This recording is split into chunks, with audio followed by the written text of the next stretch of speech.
I learned this from my son probably 3 months ago. And guys, I like tattoos. I'm going to be honest. They covered up most of them today, but I like tattoos. And it's going to be one of my next ones. He said, win. The acronym WIN, what's important now?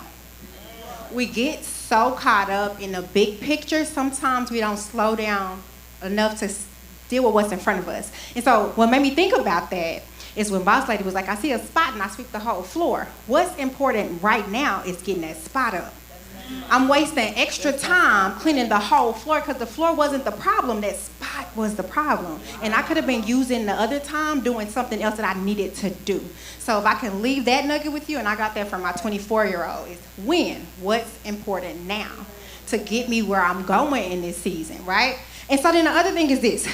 I'm a big proponent of self-care, but I look at self a little different. How can you take care of what you don't know? So raise your hand if you really know yourself.